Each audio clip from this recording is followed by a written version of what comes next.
unexpected challenges, adapt, downsize, change, revamp, revive, start new industries, and flourish, move ahead. More than any other economy. More than any other economy.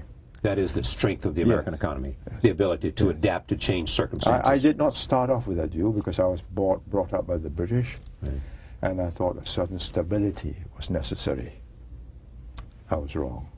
I watched them, and I decided that Margaret Thatcher was doing the right thing, but could not complete the job because she never got the unions around. The Chinese share the same culture as we do. And in that culture, for thousands of years, scholarship was highly prized. So in the hierarchy of things, you have scholar, shi, the Mandarin. Right. The farmer, nong, the worker, kung, the merchant, the middleman, shang. The middleman is not productive. He's just parasitical. That was the Chinese feudal society. We had that. They still have that. So when you say China is entrepreneurial, I say yes. But the top, the cream of the crop, still goes into government. But they have so many bright people that they can do it. You once said to me that the person you most admire that you have known in your life was Deng Xiaoping. Because he single-handedly put China on that course. Yes, because at the age of 70 plus, having been a lifelong communist, he spent just over a week visiting Bangkok, Kuala Lumpur and Singapore in November of 1978 and saw 3 backward countries that had turned around, doing better than China. I got a lot to talk to you about, so let me go back to Singapore for a moment, without any perfect order. Your son is the new Prime Minister. Yes. The former Prime Minister is now the senior minister, your old job, and you're the mentor minister, or minister of whatever. What's the title, mentor minister? Yes. A title you created. No, a title my son gave me because he wanted to make quite sure that he's the boss. I don't settle policy. I'm just the mentor. But you know what the conventional wisdom is, with great respect for your son, is that if you feel strongly about an issue, that you have veto power or you have overwhelming power to make an ultimate decision in Singapore. That you have not come back to some advisory place. You would be surprised to know just how strong a will he has. Otherwise, he wouldn't be there. And now, would he be there if he was not your son, is the question that some ask, with respect for his talent and the fact that he served ably in the military, in political life, was educated. I think at Harvard, in part. Where was he? Cambridge, London, Cambridge, England, and Harvard. Right. Let's put it simply like this. If he was not up to the job, I would worry for him. And your country. Yes. If he were not my son, I would have made him Prime Minister a long time ago. Really? Yes. I held him back. He's 52 now. Yes, I held him back. He was young. Well, you made him Prime Minister. That says volumes about Singapore. I could have made him Prime Minister. You could have made him your successor. Yes, I was in charge totally. But I said no, and I said this at a party conference.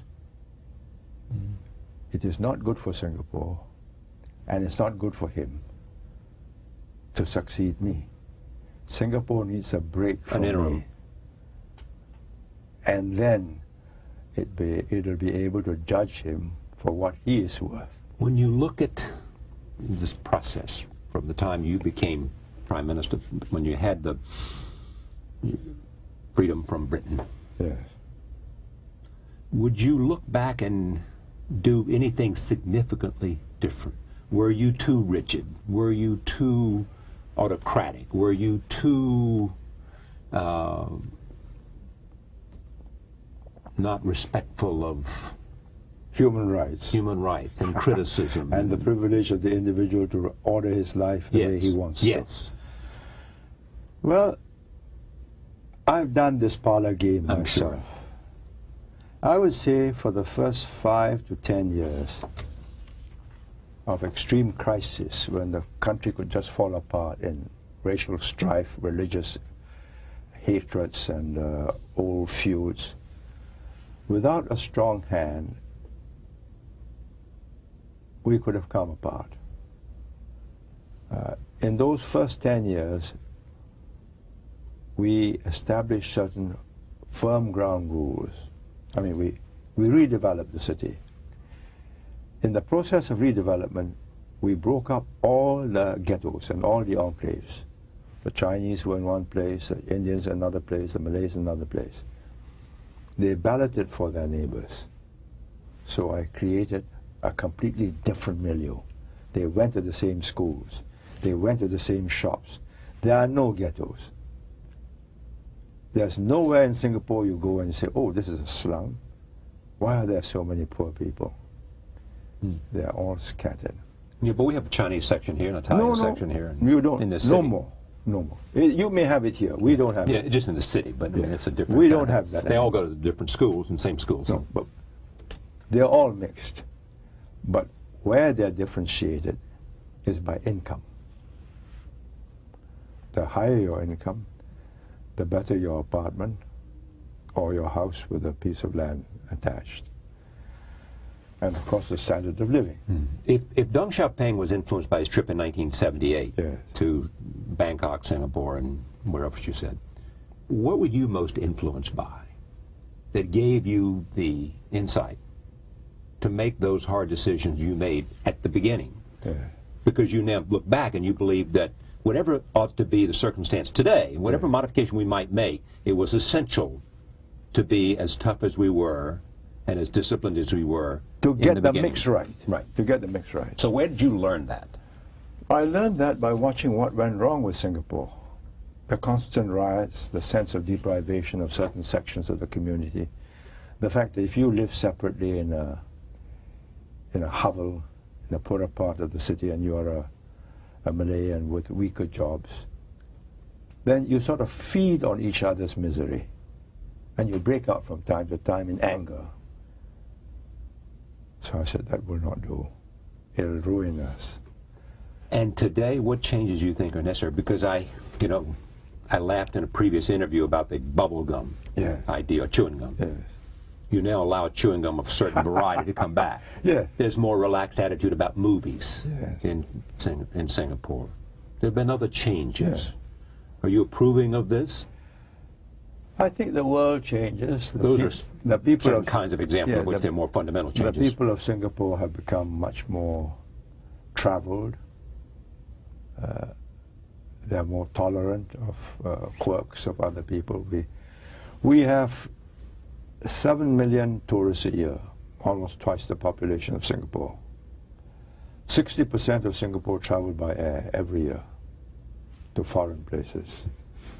So we are a very much traveled and very cosmopolitan sort of place. But here's what you're preaching. Go ahead. But you are preaching the following thing, as far as I can tell, which is that China is coming on strong with a very high growth rate.